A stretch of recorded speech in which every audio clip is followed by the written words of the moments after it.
Good evening, hello, and welcome again, everyone, to another one of these live streams for Light and Land with myself, Sam Gregory, and I'm very happy to welcome along Astrid McGechan. Astrid, how are you? I'm fine, thanks. How are you?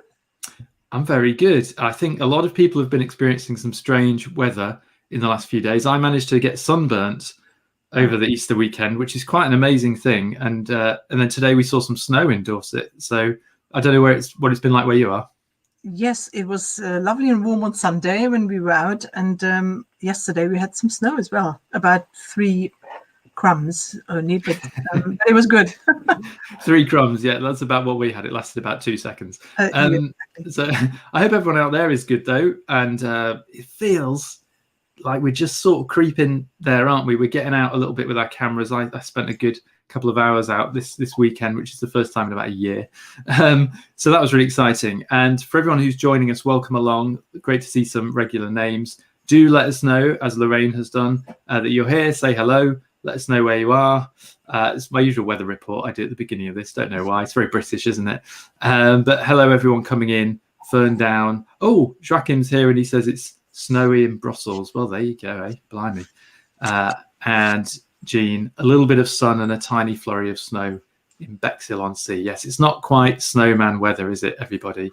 But we're doing our best. Now, I'm really happy to have Astrid here. She's been one of our regulars, the hardcore, as I like to call it. And I'm very thankful to all the people, all the leaders that have put their hand up and agreed to come on with me and do these things, because it's a bit scary sometimes just live streaming to the world, talking into the ether, so to speak. But Astrid's great, and we've been through a variety of locations, and Stockholm, Bruges, various other places. But I thought, and actually it was Astrid's idea, fair, that it might be nice to do something different that isn't sort of location centric, but is something that kind of lets you into how Astrid works, and also some tips and tricks and things to maybe inspire you to go and sort of think and work in this way. So the idea tonight is that we're going to get into shooting in low light situations, so at night primarily, some of the technical kind of advice around that, some of the artistic thoughts around it, and we've got a lovely selection of Astrid's images from various locations. And I think hopefully, Astrid, what we'll show, if you agree with this, is that, you know, shooting at night can open up a whole nother world of aesthetic possibilities. Is that fair to say? Absolutely. That's the reason really why I like it so much. It's so different from everything we always do, because photography means draw with light. So we're always about light, and we think that in the evening or at night we don't have enough of that for photography. But things have changed, technology has moved on, and we have really great opportunities nowadays to do low light photography and night photography, and it just adds to all the possibilities we have, and it's great fun. And in a way, it challenges us to just step out of our comfort zone and do something different. Yeah, absolutely. And so when night falls, this is what we're calling it.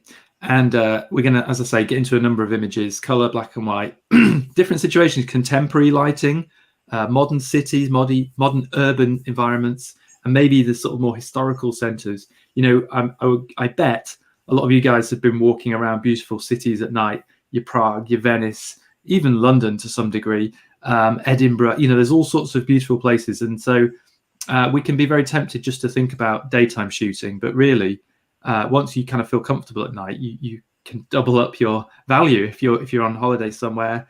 You know, send the kids off to the bed or whatever it might be, and get out with the camera. So just a quick little bit of housekeeping. We're here usually for an hour or so, give or take a few minutes.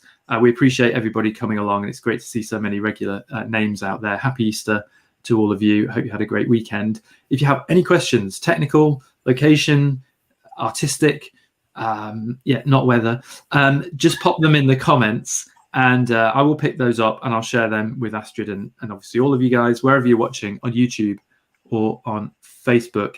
And if you join late, you can always zip back to the beginning and watch as we go or after the fact.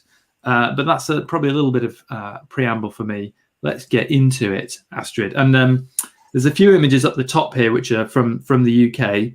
And maybe I'll just let you explain kind of the location and why that's a particularly rich location for shooting at night, and then we'll get into the individual images as well if you want. So maybe just explain to everyone where we are here.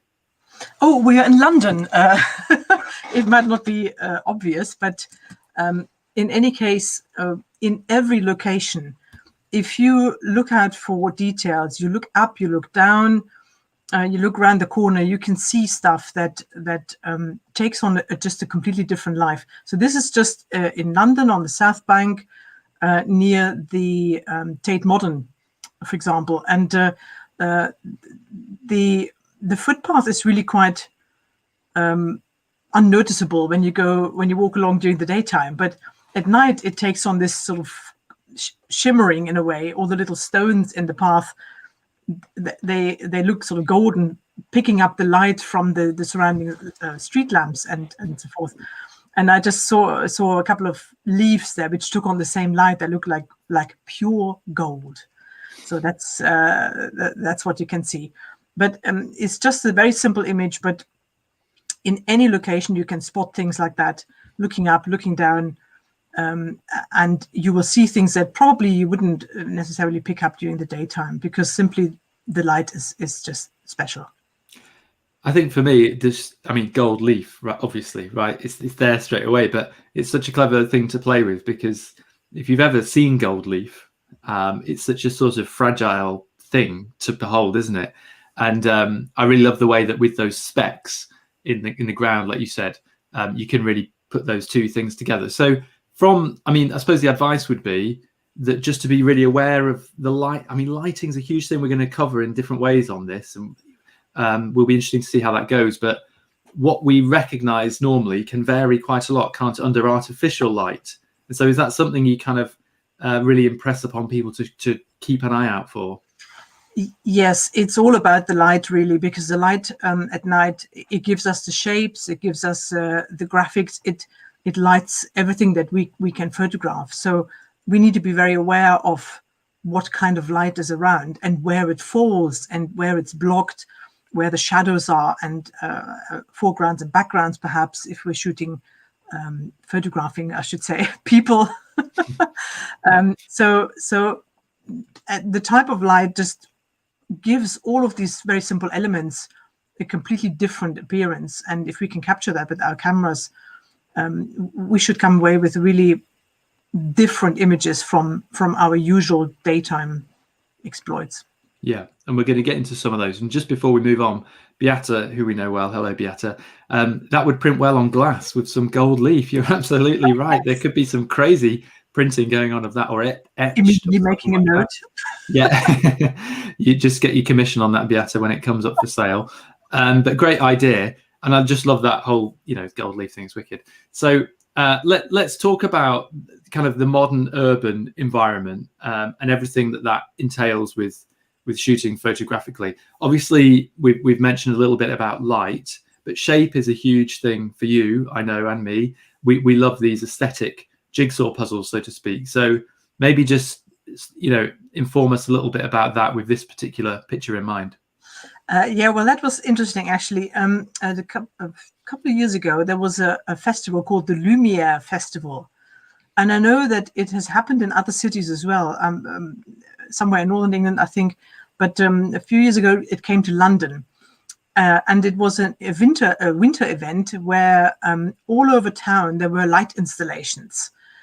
And they were switched on at about 5 p.m. That's when it was dark already. And so I went to London with my camera, and I just had a blast all evening, basically going there. You get a little map, you could print out a little map, and you could go around town, look at all these installations, and at other places as well. Everything was lit, everything was open. It was absolutely brilliant. So this was just one of those light installations on the South Bank as well, actually, just next to the River Thames, and people were walking underneath. Lots and lots and lots of people, actually. I was just trying to capture the shapes and the way it was all lit. Now, obviously, it's sort of very deliberately blurred in a way, so you wouldn't see cabling and things like that. So I've done that a number of times, because when something is lit, obviously you might quite frequently get unwanted elements, cables, perhaps poles, all sorts of things which contain cabling. And I just wanted to get rid of those completely. So I just basically focused on something else, I think, maybe even down that tunnel a little bit, and focused simply on the light. And it was very underexposed, I believe, just so I could capture the different colors and the shape. And I didn't want anything in the background. London can have quite a bright sky at night because it's so, I mean, the light pollution is obviously extraordinary. So this is very, very underexposed, so that I have a completely black background. And I think we might get into some of the tech questions later as well, because obviously especially in London, I would imagine you're obviously going to be hand holding the vast majority of the time, just for purposes of usual things, security guards, lots of people everywhere, so you have to make some compromises, and you're dealing with very wide dynamic ranges. Artificial light is often extremely light, obviously bright, if we're talking a histogram. Yeah. So commonly, do you find that underexposing, quote unquote, or just basically exposing to make sure your highlights are spot on and letting everything else go, is that commonly in this sort of environment the technical situation you'd be in? Yes, it is. So for me, the challenge and the satisfaction is in identifying whatever element it is that I want to photograph, whatever really catches my eye, and then see that the light falls on that and everything else falls away. So you expose for that, whatever is lit, whether it's a person or a structure, and then you let the background fall away, which isolates the subject. It brings kind of simplicity to your image and really draws the attention of the viewer to exactly what you want them to see. And otherwise, if you try and include all the background, the shadows, you just sort of open up a can of worms in a way. So I just pick the element I like and make sure it's properly exposed for that, and make sure there's no kind of stray light, which obviously can happen quite often at night with different light sources all around us. But the good thing is that when it's dark and you're working in a city, you have city lights, but they don't move. It's not like the sun is here and then it's over there and there's a cloud in between and then so it is what it is. So you actually have time to sort of get into it and concentrate on it, absolutely isolate what you want, make sure you are in the right position, and then take your shot. So I think it is actually almost more relaxing than trying street photography during the day, when the light can change dramatically. You walk out of a tunnel, or the cloud moves away, and all of a sudden everything's terribly bright. You fiddle with your settings. That doesn't happen at night. The light levels basically stay the same. Yeah. That's a good point. I'm getting top of the pops 1980s from this one, which may or may not land for you, Astrid. I'm not quite sure when you ended up here, but I'm hoping everyone else sees that. Much later. Yeah, okay, I thought it might be. Yeah, you would have been very young. So let's carry on the theme of that area, and I suspect people might guess if they can pay attention to the lettering in this where we are. But there's obviously architectural things and working environments in central big cities of any type, especially any big modern city. So maybe talk to us a little bit about that here. Yeah, so in any big city, office buildings, obviously, or within, if you have permission or anything, I don't know, if you need permissions, you have to be careful. But shooting from the outside in is really great fun. You have the staircases, everything is lit. Usually there are no people running around at night, which is helpful, and you have reflections everywhere. So we now have a lot of glass-fronted buildings in London, obviously in the city in particular. Everything reflects in these, and you can have just the most fabulous time in discovering reflections. So here we have this reflection of the lettering from the Oxo Tower, which reflects in the glass. And in this particular office building. So I was looking for that particular color. The rest is pretty much black and white. And of course, the shapes of the floors and the staircases just appeal to me. But it's anywhere, wherever you point your lens in London, you can look for these things and you will find fascinating reflections, and something that you don't see in the daytime. It's just not there. It's too bright. The reflections just don't work at that time of day. So evening is really great for reflections. I think with these images as well, symmetry and lining everything up really precisely has to be an important factor to the success of these, doesn't it? To really finesse that. Yes, I mean, I don't have a tilt and shift lens, for example, which can help with verticals and so forth. So I have to make do with what I have. And often when I photograph in the city, I don't have an enormous amount of equipment with me. I do have a tripod, which I use when I can. But here, for example, it's not permitted. You can shoot handheld in this particular place.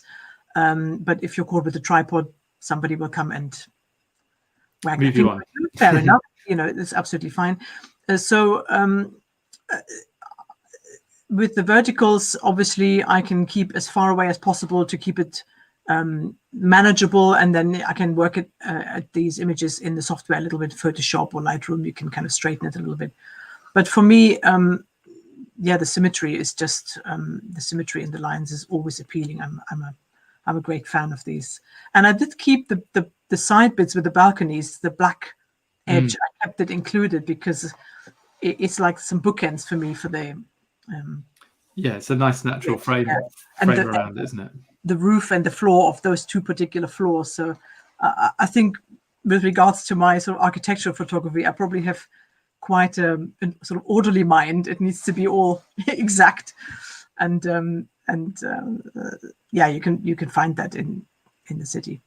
Yeah, definitely. And I think, like you said, a lot of those glass, modern buildings just lend themselves to that sort of imagery. Why they're built like that is another conversation to do with how architects and how style moves and how we all crave that order. It's an interesting thing, maybe for another night.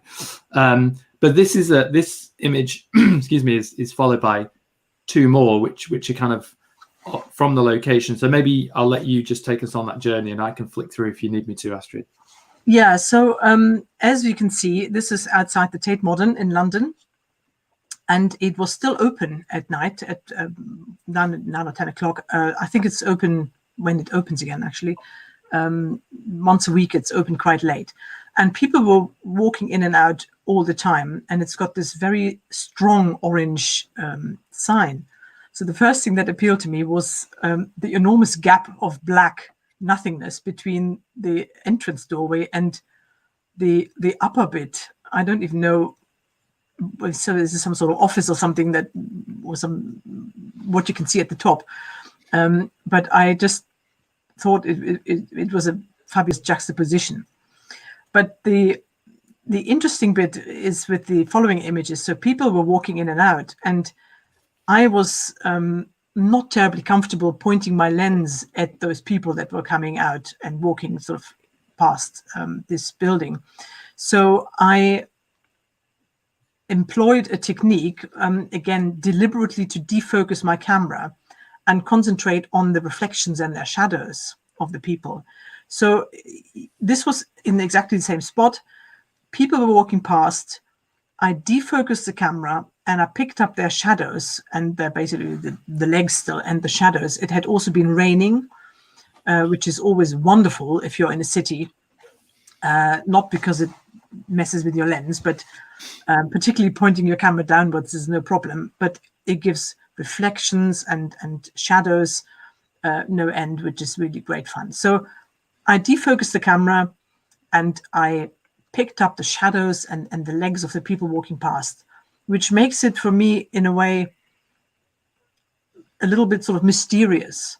You can see what it is. You can see that it's people walking there, but you can't identify them. You don't know where they are and where they're going to or where they're coming from. So I thought that was great fun experimenting with that. Can I just touch on the on the point of view of kind of staying safe in urban environments? And I know we've talked about this before, about getting used to shooting or photographing around in the general public, especially at night, I would imagine. And obviously, if you're in a group situation, that's slightly different. But have you found ways to sort of deal with this, either from your own point of view of sort of getting over the worry of pointing it at people, or as you've described here, maybe use a slightly more creative way to cope with that situation? Yeah, so the two aspects to it, the idea of not being terribly comfortable with photographing people, that's just a personal thing, and I think I've overcome that now. But it wasn't an issue here because I was pointing my camera downwards. I was quite far away from those people. Nobody batted an eyelid, and also I was already there, so they walked into my shot, as it were, which means it wasn't my issue at all. If you stalk people, obviously, that's a different matter. They might feel sort of intruded upon. But if you pick your location and you find your composition and you then wait for people to sort of complete the scene, then it's not usually an issue because you're already there. You're not doing anything to sort of intrude upon them in a way. Mm-hmm. And the other aspect, obviously, is the sort of the personal safety.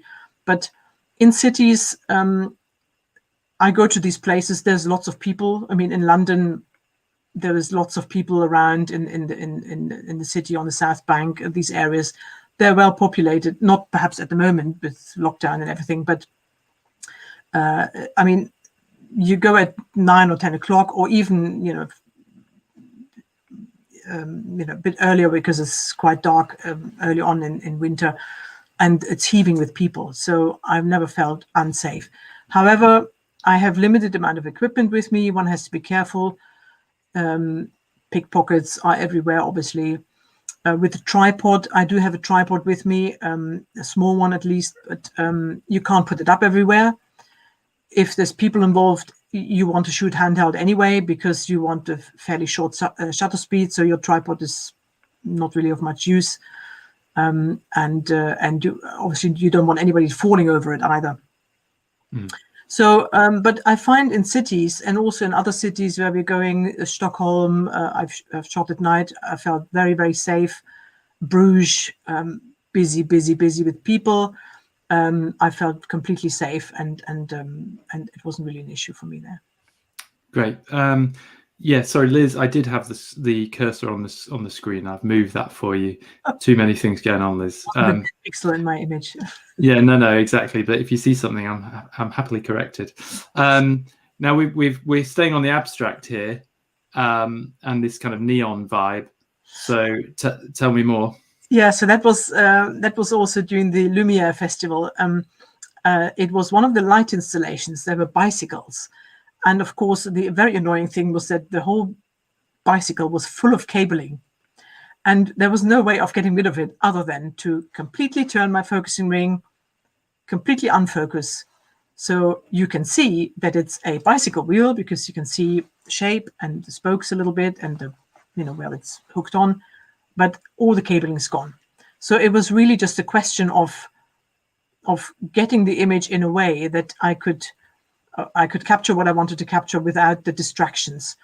In a way, minimalizing what you photograph at night is a really good way of approaching it. So you want to get rid of as much as possible, as many distractions as possible, and really just sort of distill it down to the elements that are really important to the image. And everything else just can go. It can be black, it can be blurred, whatever it is. Because the danger is with too much going on, a bright light at night is so much more disturbing than a little highlight, perhaps it shot during the daytime, which is sort of somewhere in the background. But at night, it just amplifies it. So you really want to get rid of all of these things. And it's a nice exercise in sort of training your vision in a way to really focus on just one or two elements and get those right. And I would imagine that's useful in the daytime as well, actually, retrospectively. I really love the color in that one. And I think color is a big thing that you can really focus on. You can get these really kind of true block color images like this and the one before, and indeed the one next to it. So these are all artificially lit, obviously. So tell us, because obviously shape color can often be enough, right? Absolutely, and we have many things. Many buildings are lit at night. Perhaps not good for the planet, light pollution and all that, and energy use, obviously. But we can pick them up with the camera. So this is South Bank again. It's a very strong color. I love the blue and the blacks and then obviously the vertical lines. And many people might recognize where it is.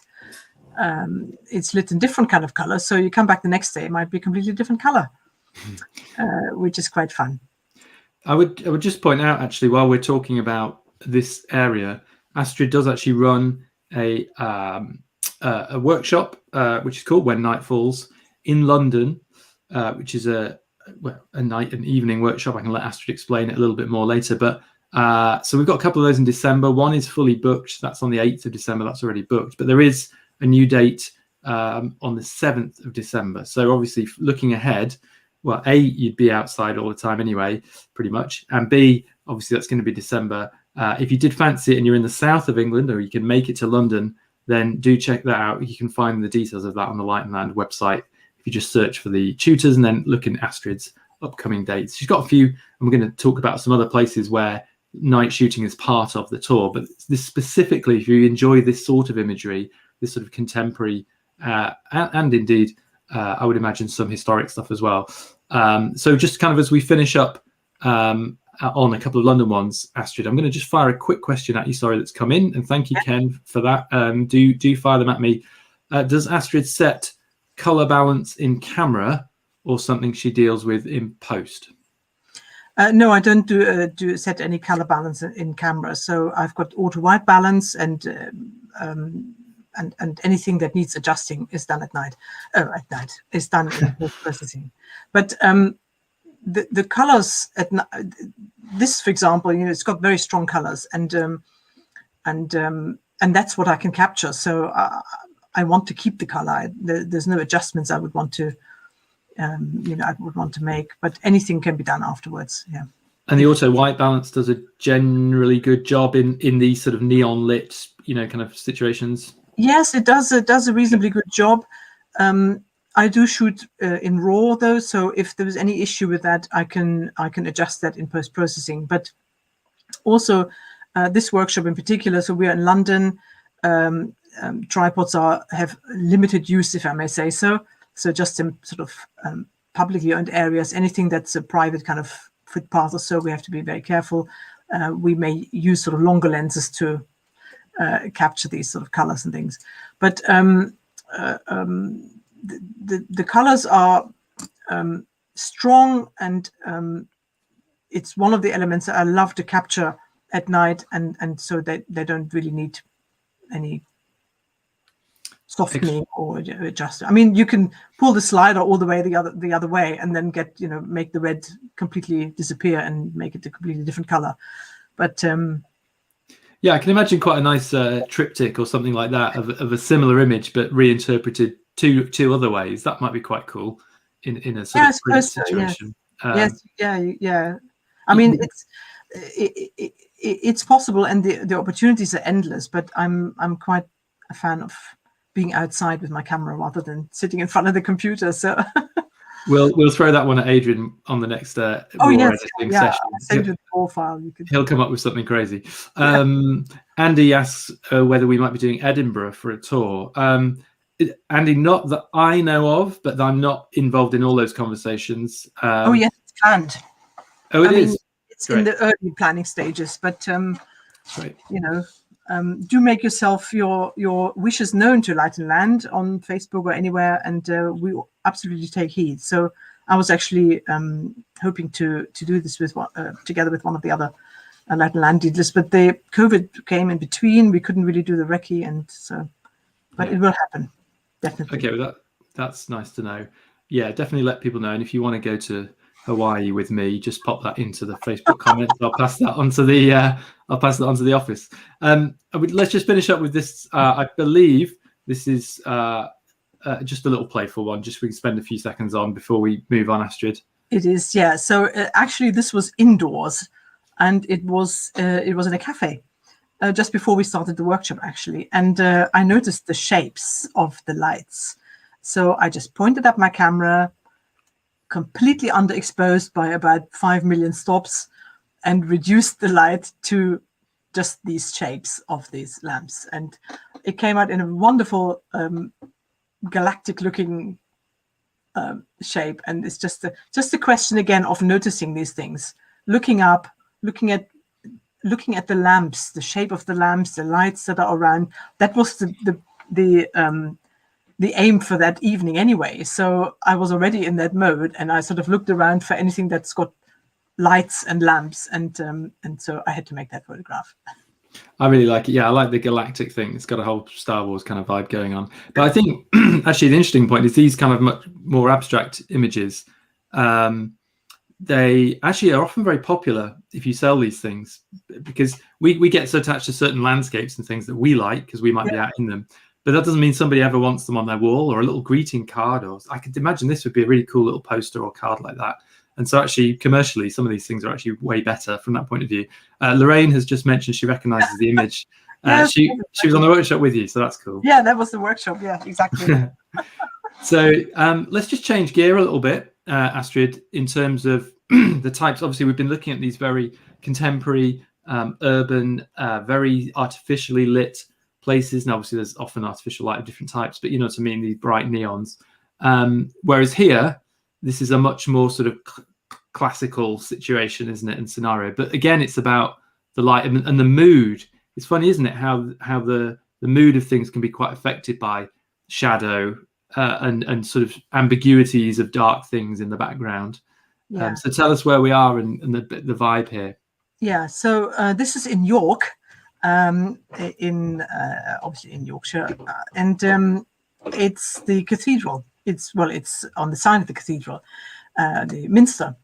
And I noticed it wasn't actually completely dark, but I noticed this is the shop, or the windows that are from the cathedral shop, the Minster shop. And I noticed the light outside. And I made a number of images, both of the windows and also of the doors, which we haven't gotten here, but there were sort of keyholes. The door was completely black, but the keyhole and the little sort of shape at the top was lit, and obviously these windows. And it's all about the shapes here, really. You can see what building it is, that it's a kind of a church building, because they often have window shapes like that, and the light that fell out onto the area, onto the grassy area outside. But York has a medieval centre, not just the Minster, but all the other sort of little roads as well, little alleyways. And it's very well suited to exploring after dark, even when it's not completely dark, because these areas are sort of in itself, if they're narrow, they're in itself very dark. And they have sort of various street lights as well as sort of any kind of shop windows or light from inside a building can really throw out fabulous light outside. So yeah, that was quite fun. I should have put the keyhole image in, but felt a bit.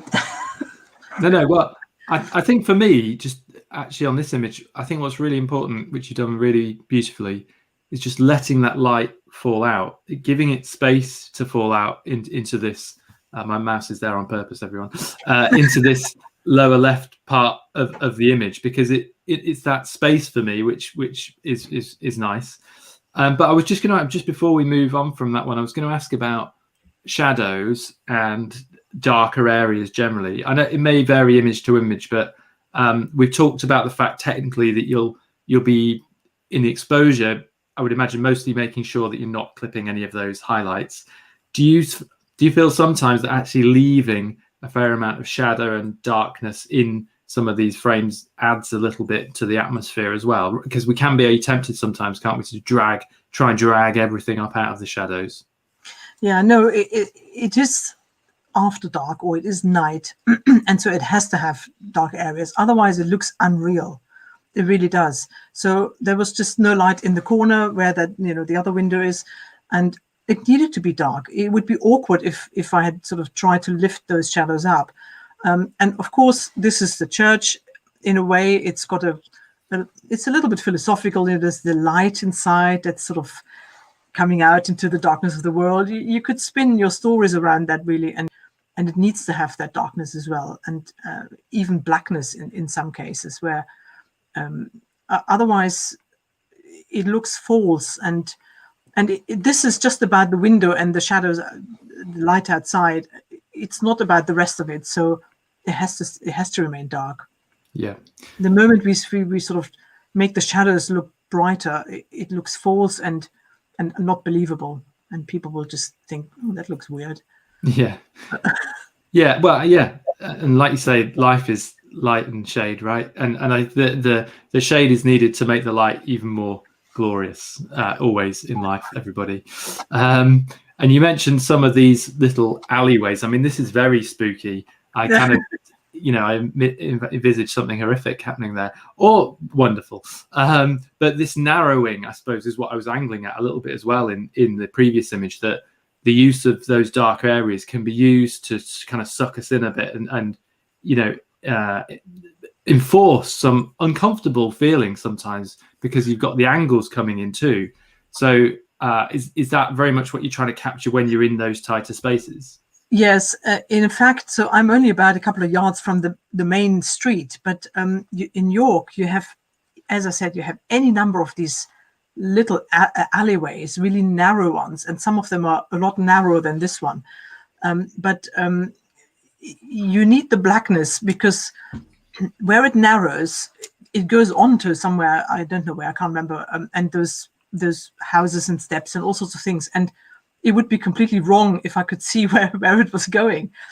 It really needs to end there. So it draws us into this sort of little blackness area. It's a medieval, these are medieval buildings, and seeing them like that with a lot of the detail gone, we can perhaps imagine what life might have been like in those times, in centuries gone by, where, people hurried along there, perhaps, I don't know.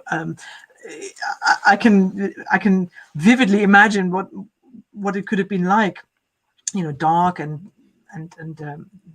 mysterious in a way, and feeling perhaps slightly claustrophobic.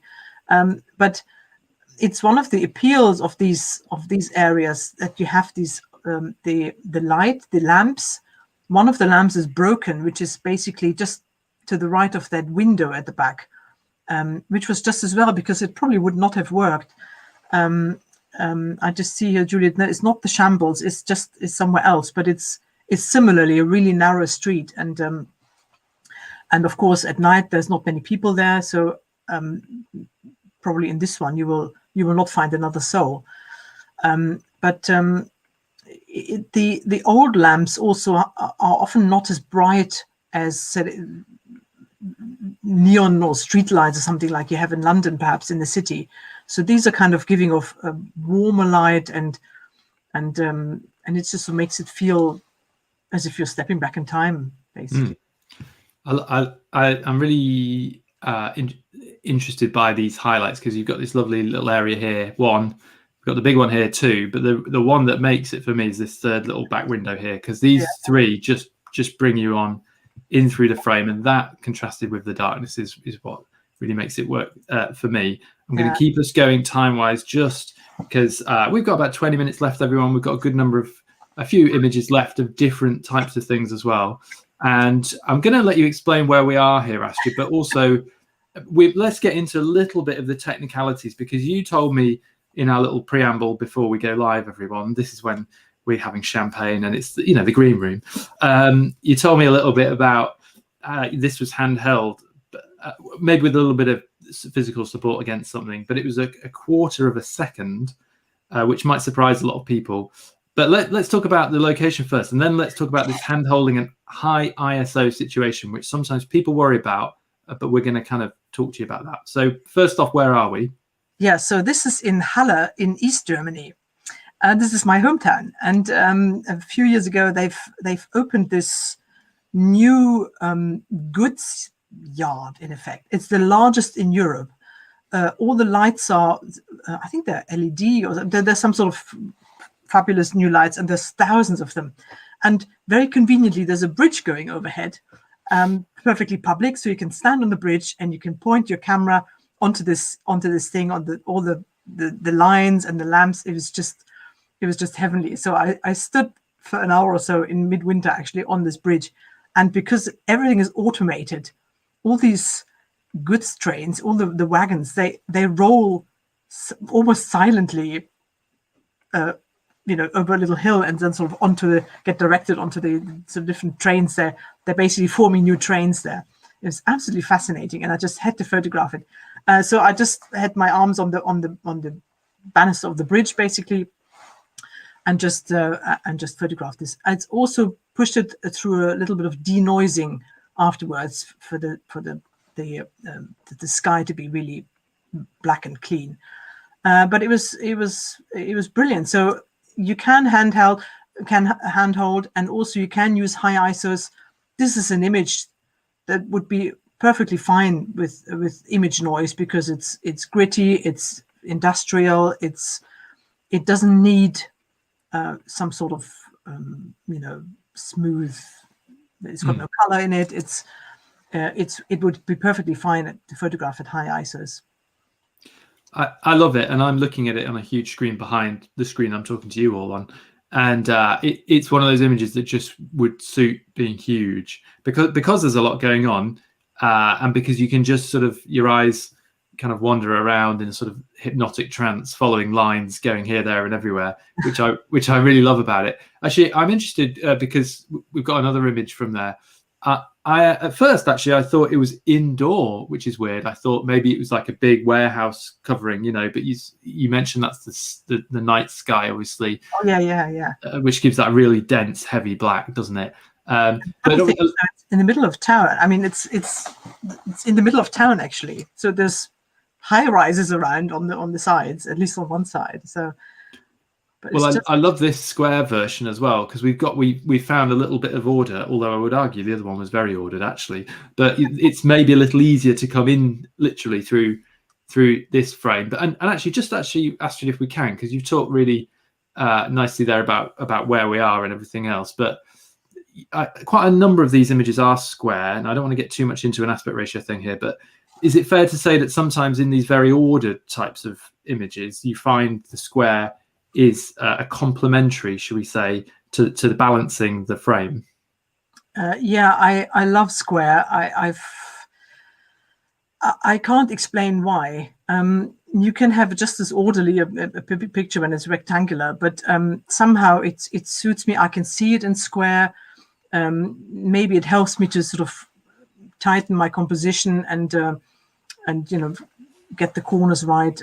Maybe I'm going a bit blind on the sides of my eyes as well. So square is just, it really works for me. It's perhaps it makes it easier for me to be tight in the composition, to isolate the things that I really want and make sure there's nothing.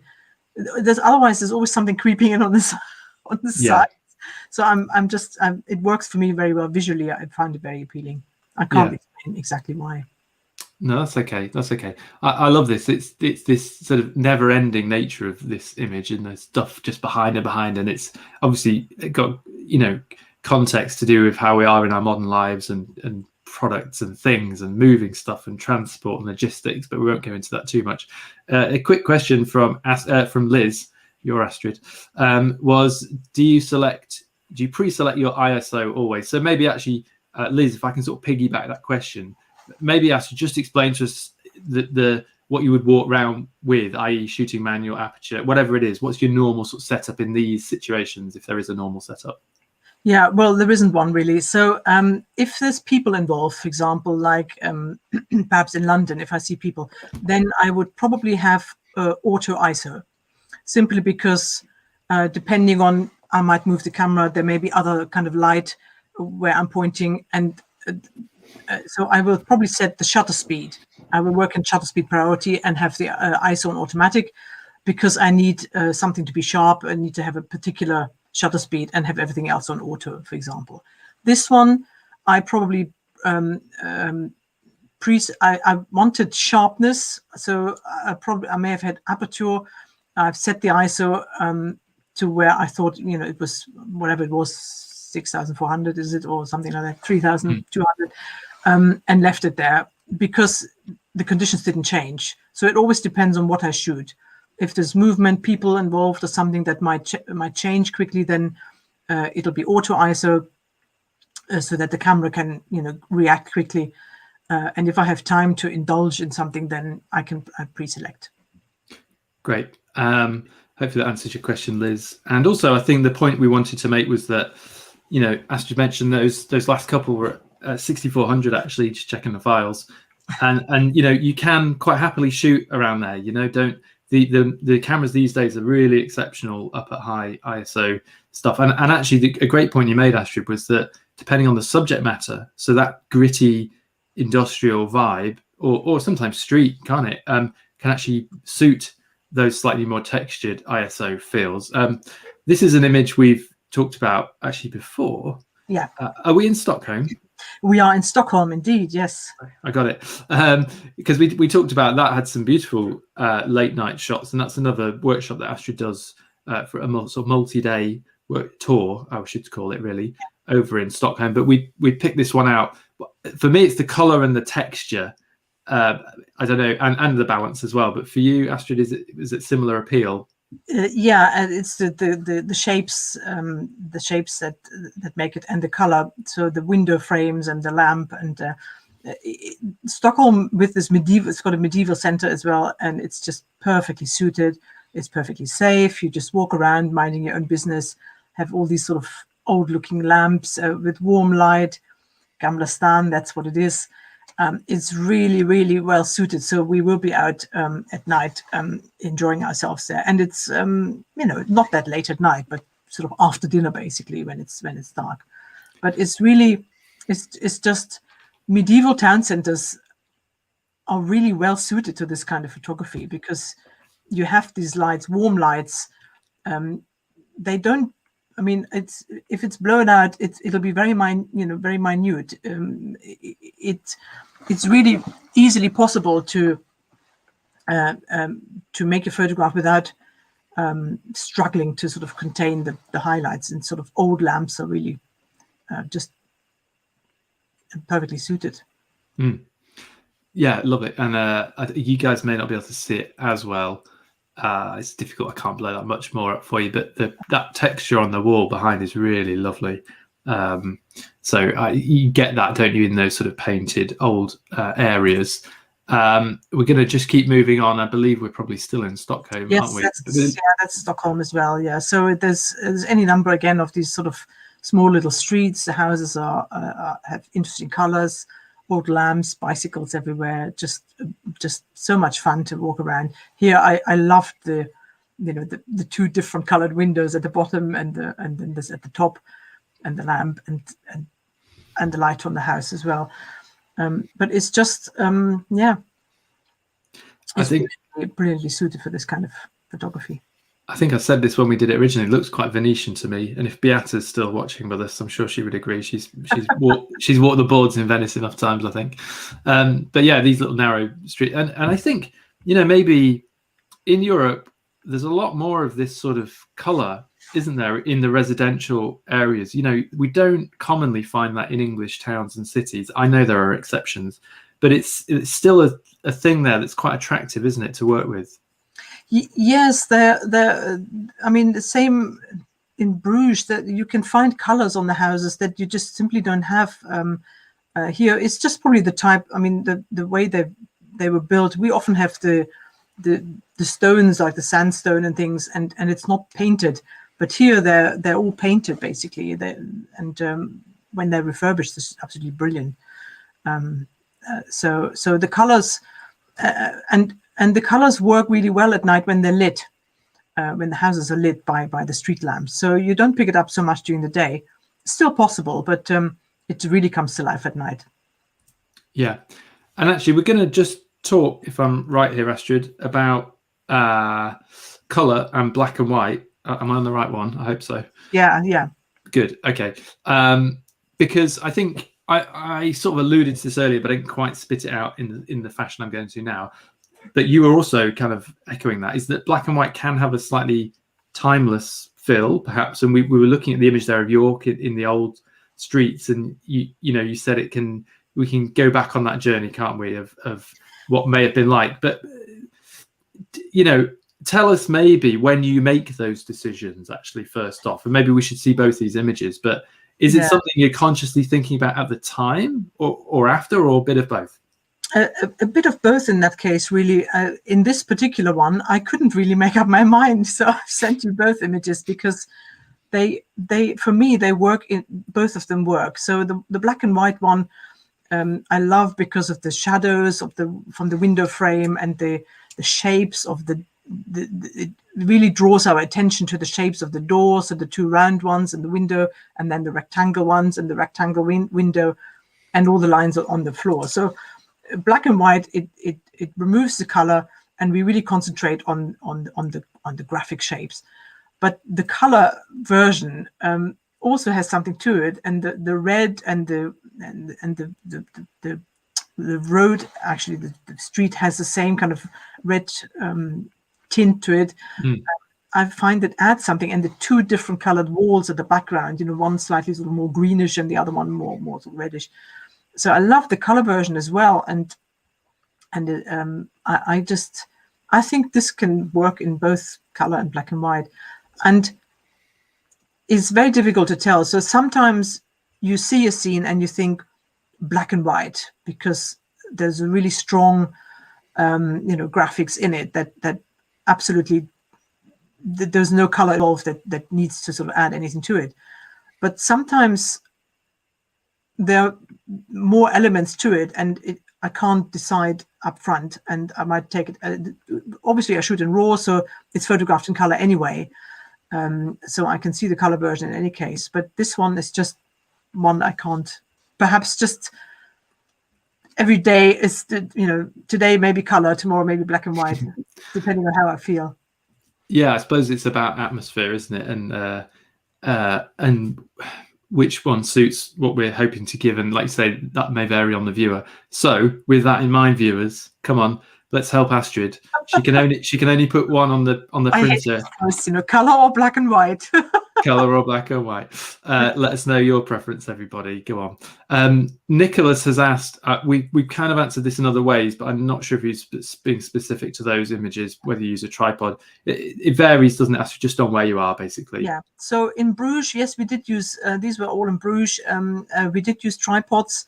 The one, actually, the black and white and the color one, it was absolutely hilarious. We spent about an hour standing there, and we have any number of images with a foot in it or an arm, because there was you walk around the corner at the back and you don't know who's there and who's coming. So that was quite entertaining. But with these ones, also by the water, we use tripods. Well, so go to Bruges when the Christmas market is on. So there'll be lots and lots of lights and reflections and just an awful lot of fun. So that's end of November, early December. Color is winning currently in our small sample size here, but okay. 4-2 at the moment. You're trying to keep my eye on the scores at the same time as this. So yes, this is fun, isn't it? We've got our lines, we've got our color. This is a really nice mix of all the things that we have been talking about throughout the evening. Yeah. So obviously this wouldn't be there during the daytime. So it's the lights on the sort of contraptions that were set up for Christmas. There's a little lake, and there was a bridge and an ice rink, and all the lights were reflecting. And you can spend hours there just looking for shapes, for colors, patterns in the water, and by the side with a tripod, nobody bothers you. Absolutely fun, bliss. We like bliss, don't we? We've covered some different. God, I'm sorry, I'm just gaping at this. Again, huge. It looks great. We've covered different things, and again, I think what gets me particularly about this one, Astrid, is those white little window details. I don't really know, but again, it's symmetry, isn't it? And we find so often that symmetry is natural. We find it in the natural world, but we find it in things that humans build for reasons that I can't explain here. But it's something so often there, and our job is to try and capture that the best way we can. But it's funny how people really connect with those images sometimes. Yeah, and I should have brought in the color one of that one as well, which I have. But this one is the black and white for me, because when you move the sliders a little bit, the white frames, they come out in the black and white, which they would be completely hidden in the color image. They just simply weren't lifted out. So the black and white processing brought out those white window frames. And of course, that's also Bruges, actually, and it's not completely symmetrical, because there's this little balcony fence on the bottom right, which isn't there on the left. And so there's always little things that or the little sort of cellar window on the right, which isn't there on the left. But it's just so much fun discovering these shapes in a city, the symmetry. As you say, that we have in the natural world as well. But these windows, they were so obvious in black and white and completely invisible in the color version. So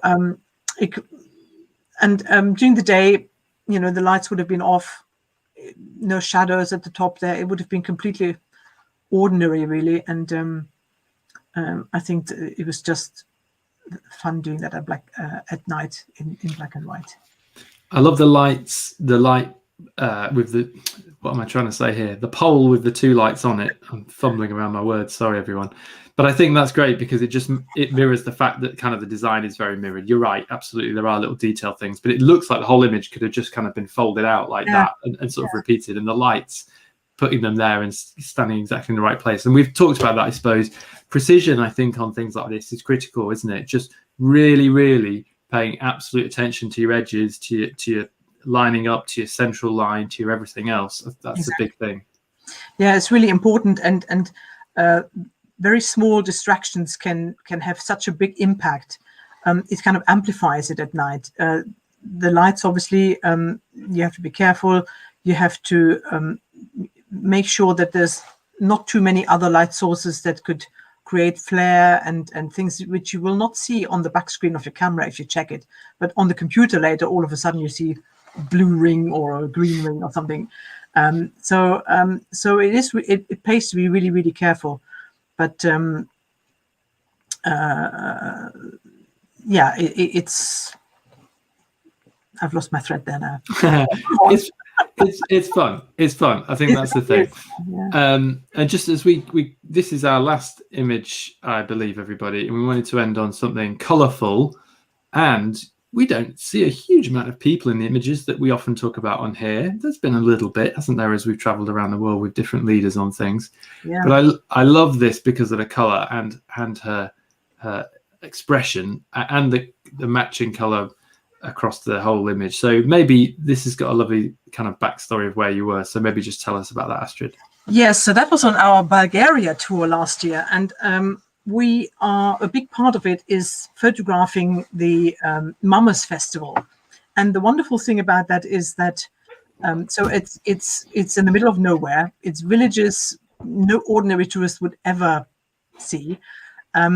We have access to with our people on the ground as well. And this festival revolves around costumes and bonfires and a lot of other things, but a lot of it happens at night. And the great thing is that it's not easy to photograph fast-moving things, people jumping and dancing around a fire in the middle of the night. But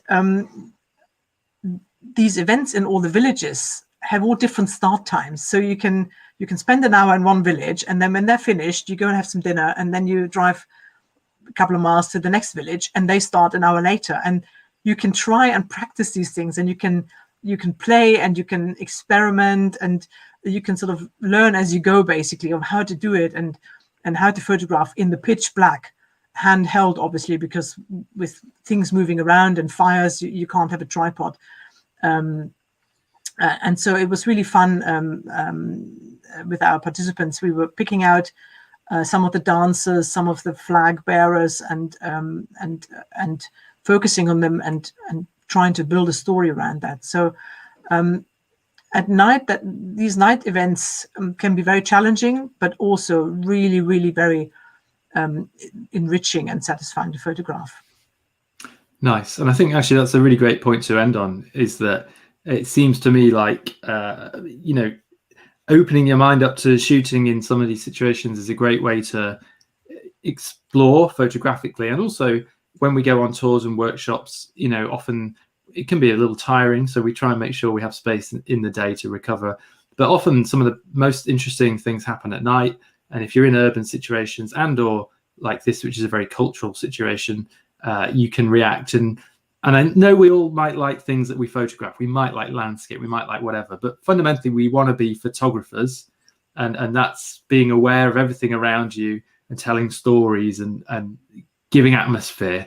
And I think hopefully Astrid's, well, I know she has shown us a lot of ways to do that tonight. And hopefully you guys have all found that interesting as well. So Astrid, thank you very much. Pleasure, as always. Thank you, Sam.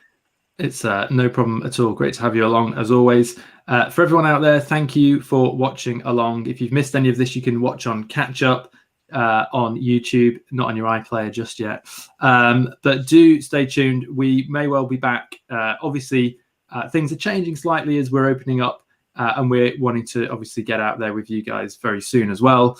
So with that in mind, just a little bit of shopkeeping. Astrid has a large number of tours and one-day workshops available on the website, many of which involve night photography and low light photography, both here in the UK, if you want something just as a one-day, and further afield if you fancy coming on a proper tour and really getting into your photography and improving it in the best possible way. So do check her info out on the Light and Land website. Thank you all for the kind comments coming in. My final request, if you liked what we've given you this evening for free again, which is nice, isn't it? Just hit the like button. That is your payment, everybody. If you can hit the like button or the share or the love button on Facebook or YouTube, wherever you're watching that, that would be much appreciated. And we would really appreciate you doing that. So that's enough from me. That's enough from Astrid. We'll see you all again very soon. Goodbye for now.